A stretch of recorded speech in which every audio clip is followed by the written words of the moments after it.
Okay, this is part two of looking into the great cycles of time and the golden ages that were in previous times before. If you haven't seen part one, and very end of this, you can go in the top left hand corner and click on it, and it'll lead you back to the first of it. It shouldn't go to a part three. This is the Trundholm sun disk. It's being pulled by a horse. We talked about it recently, right at the end of the last video. But this is something that almost should be facing the other way. This is a symbol from the Proto-Indo-Europeans, and this disc that's on the back of it being pulled on the chariot is just like the sun disk. In fact, this sun disk here has all the symbols of the times whenever there's going to be every equinox and every solar eclipse and so on, and it's a calendar built onto it. But if it was facing the other way, it makes one wonder what was on the other side of it, for it's pretty much all peeled away, but you can still make it out barely in this shot. So current theories of history generally ignore a myth and folklore and do not consider any macro external influences on consciousness. For the most part, modern history theory teaches us that consciousness, or history, moves in a linear pattern from the primitive to the modern, with few exceptions, and it includes the ideas that people were hunter-gatherers up until 5,000 years ago, or 3000 BC. Tribes first banded together for protection from other warring parties, which got together to be a bigger warring party, and written communication must have preceded large engineered structures or populous civilizations. Well, if we look at the records, we don't find that necessarily to be true. In fact, Göbekli Tepe pushes off the whole idea of what hunter-gatherers were capable of. In fact, the whole model of the way people were 6,000 years ago has been radically turned on its head. In fact, the model of the way they were 10,000 years ago is also turned on their head. For what we were saying was 5,000 years ago or 3000 BC whenever I was a kid is now not even at that point, but much further, even at the end of the last ice age. And it's those mythologies that work around that tell you that there was a golden age before, and all this went to shit because of the ice age going away. So is this in the last time of greatness of 40,000 years before that? How deep does it go? The problem with this widely accepted paradigm is that it's not consistent with the evolving interpretation of recently discovered ancient cultures and anomalous artifacts.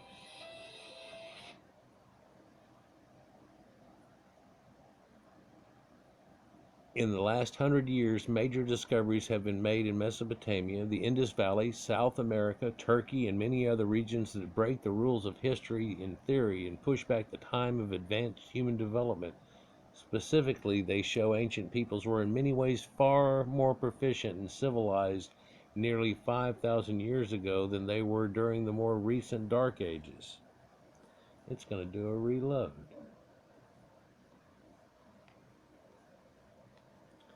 So, there are OO parts that keep showing up over and over again to where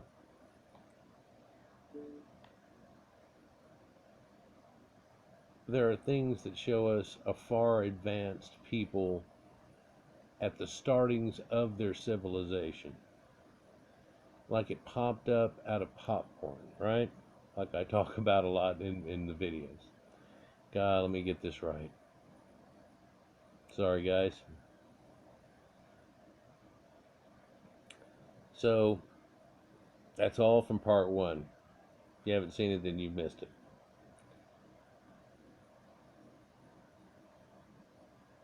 So, there were a lot of cultures that collapsed and through the Dark Ages ended up getting regressed back to that time from before. But there was still a select group of people that kept this knowledge through. In fact, if you look at it in the old times, there was a select group of people that were keeping the knowledge in the first place. So it really wasn't that much different as this guy puts it out, but we were burgeoning at the time of the Greeks on steam engines and all types of things that I've talked about in other OO parts videos. And all of a sudden, we seem to have stagnated for almost 2,000 years. And then once it got picked up again, zoom, and we're flying, and we're into space now. It's quite incredible. See if I can get this just right.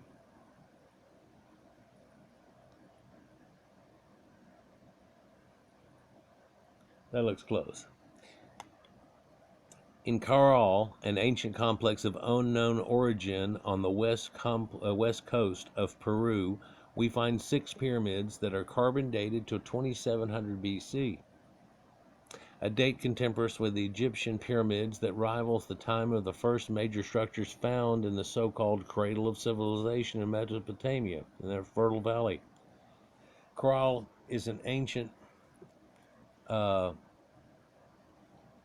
ocean way from the cradle. It's a whole ocean away. It's on the other side of the world. We find no evidence of writing or weaponry, 2 of the so-called necessities of civilization, as we call it, but we do find beautiful musical instruments, astronomical aligned structures, and evidence of commerce with the distant lands, fabrics, seeds, and shells not indigenous to that area, all signs of a prosperous culture. But it's on the other side of the world. And all these pyramids seem to predate all the cultures that we came along and were inhabiting it later. But that's for other videos. Göbekli Tepe presents an even greater challenge to conventional accounts of history, dated to at least 9000 BC. Well, that's the point where they left it, appears. It goes to about 10,500. And so it puts it right at that Younger Dryas event. And what's strange is they've only excavated about 1/6 of it or so far, maybe a little more than that because of the areas they went around. But they could easily find in the other areas that some of it dated even older to it, and they haven't tried to see even up under that if there's something more that makes up part of that mountain, like a tell is usually made of. They got down to the point of these structures that date to this date and stopped. Something that's rarely talked about when they talk about it. But this site in what we call Turkey nowadays, is Anatolia of an ancients, contains dramatic architecture, including huge carved stone pillars that weigh tons. To find that something so large and complex existed long before the dates accepted for invention of agriculture and pottery is an archaeological enigma, to say the least. These sites defy standard historical paradigms. And what is stranger still is that so many of these civilizations seem to decline in mass. You see it happen with a lot of cultures, and there's a lot that we've known about that have declined. So in that fact, you have to say, well, there's been some hellish things that happened in our own lifetimes, which I've discussed in other videos. In ancient Mesopotamia, Pakistan, Giraffe culture, and adjacent lands, we find knowledge of astronomy, geometry, and advanced building techniques, sophisticated plumbing and water systems, incredible art, dyes and fabrics, surgery, medicine, and other refinements of a civilized culture which seem to have emerged from nowhere and were completely lost for over the next few thousand years, sometimes over 10,000 years, as we look at here with Göbekli Tepe looking down into it, which is a Stonehenge type complex and built on the zodiac and everything like it. The only thing is that it's more than triple that date. And instead of them just being stone stood up that have been carved and eroded away over time, these were kept because they were buried in, but a lot of these have been bas relief with animals projecting off of them. So they had to have carved the animal and then the whole thing off of it and made it flat behind it.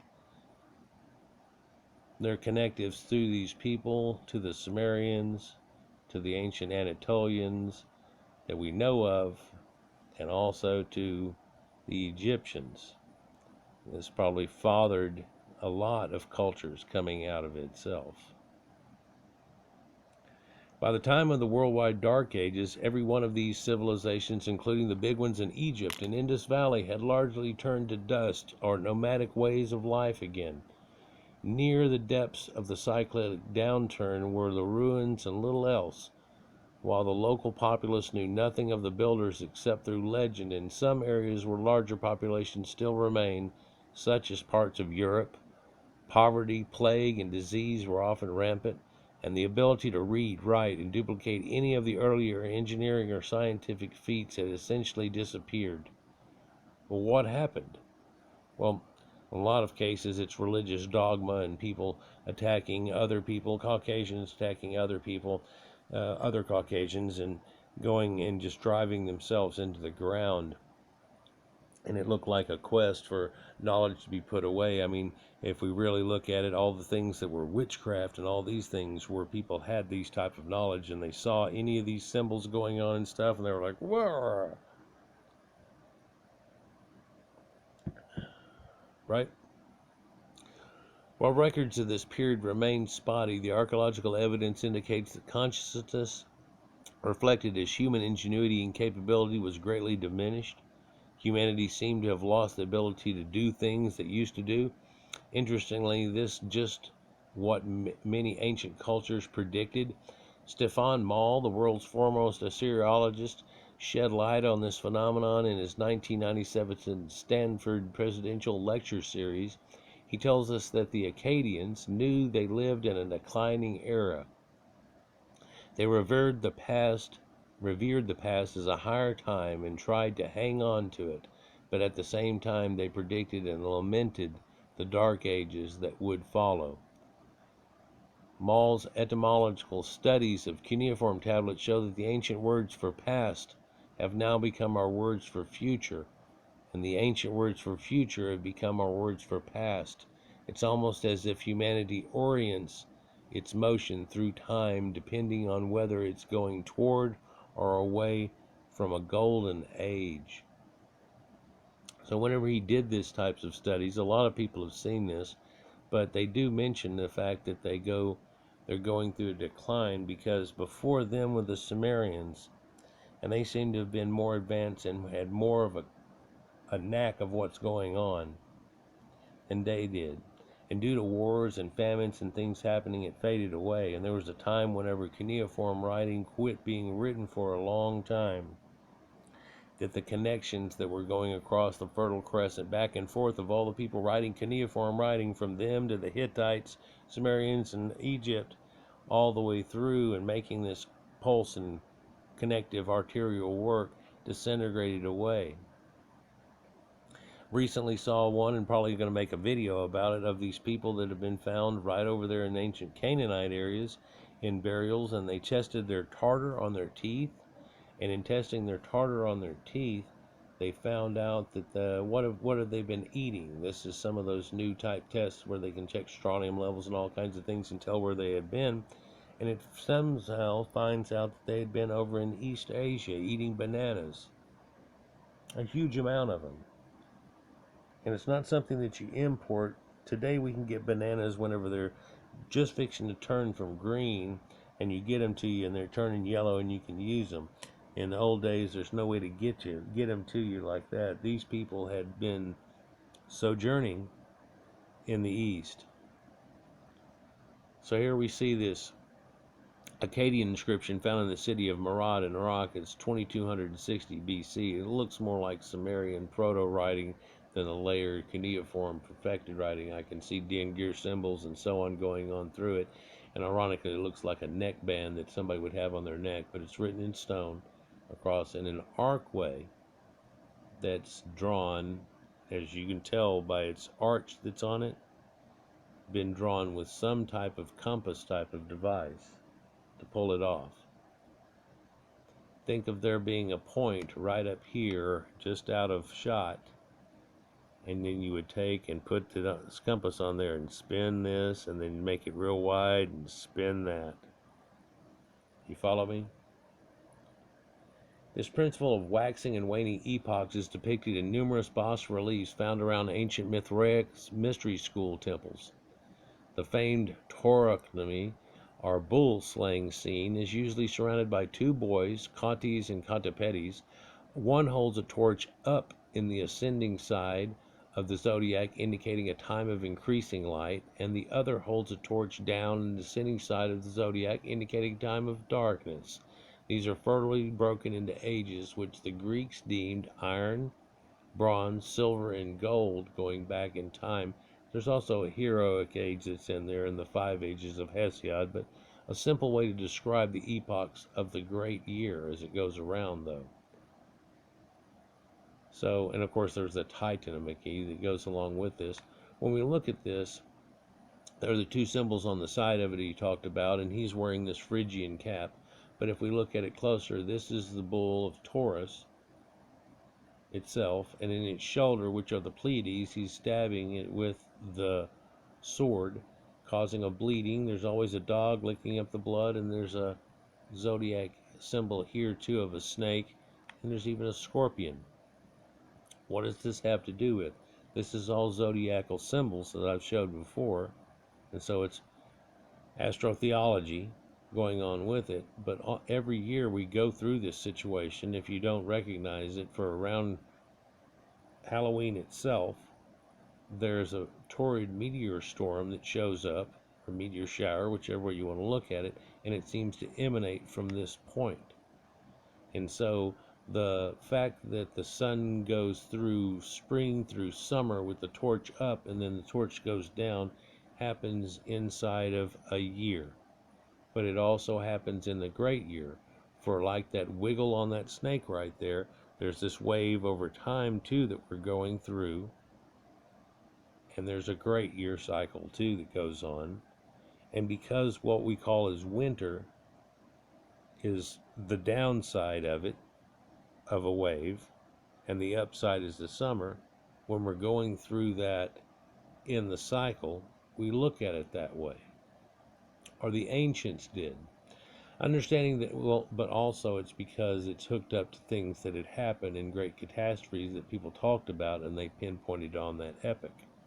And now when we look at that epoch of time, and back through the layers, we find that there are layers of events that have happened that do correspond with these time events.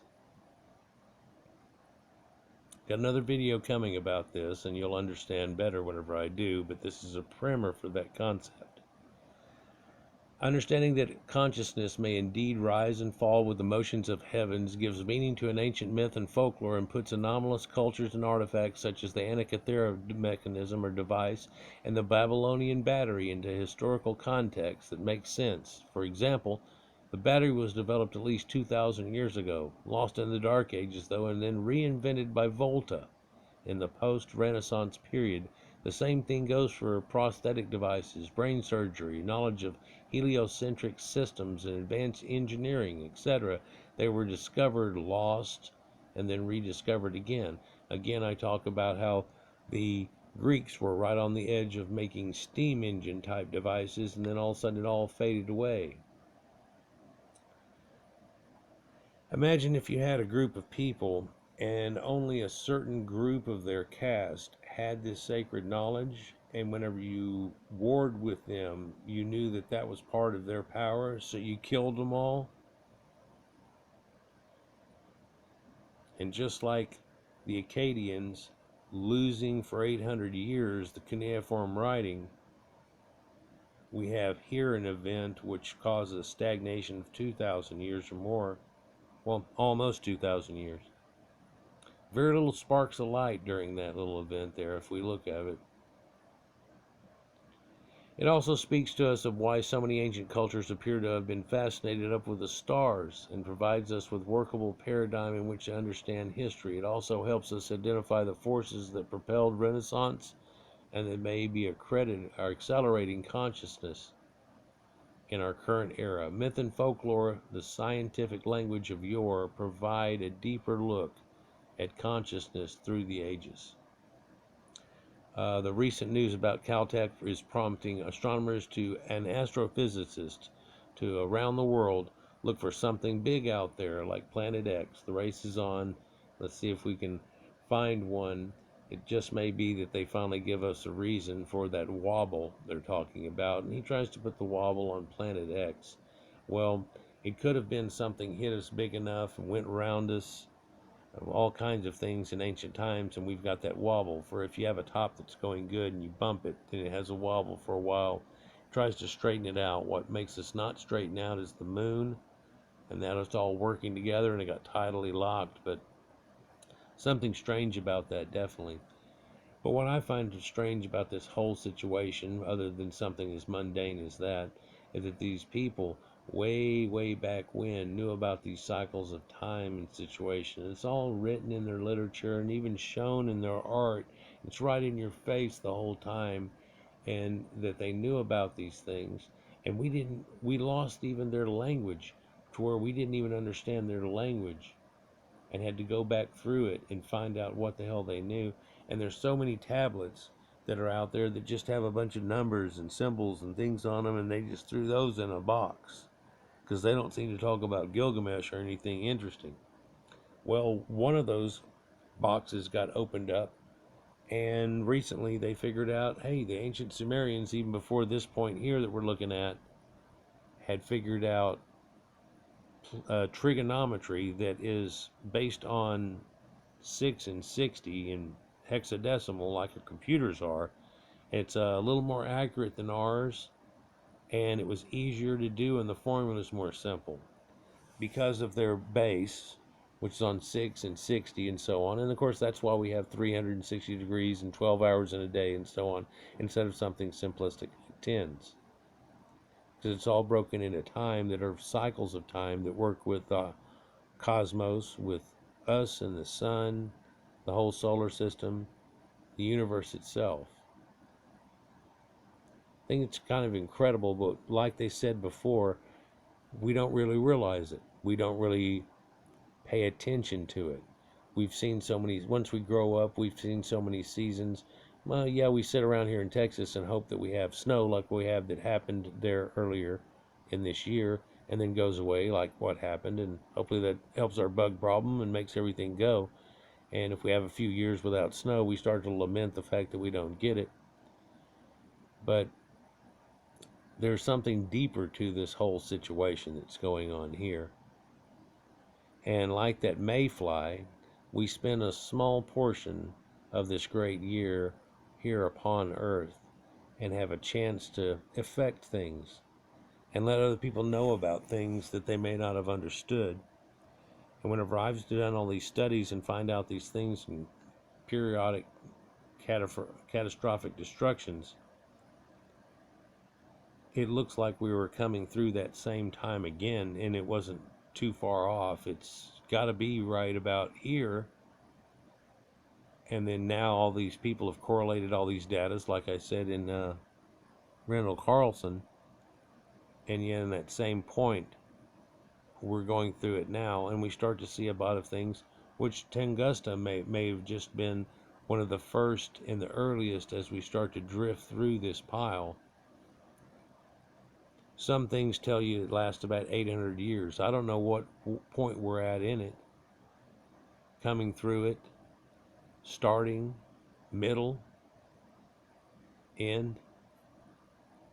But one thing's for sure, this is the time to watch out for it seems to be our turn. And if we have all this opportunity in front of us and got to this point and everything gets smoted off again and have to start over from about nothing again, it's going to really suck. It ruins everything. And if you look how fast we accelerated now, I bet the next time it doesn't accelerate near as fast due to all kinds of problems. But that's probably for another video and another thought, and that's another lament on something that hasn't even happened yet at this point. But when we look at these ancient cultures that have lost, have come and gone, it looks like this culture did carry on, but why did they leave? Why did they take and bury this whole place and decide to nuke it for morbid and walk away? Sure, it looks like they formed civilizations elsewhere, but if we look at the timeline, there's a gap that's so huge between this and like Sumerians coming out with the bas relief things that these are related to, and stone structures being put up by the Egyptians and so on, that it can't hardly connect in time. at least 4,000 years here, more like about 7,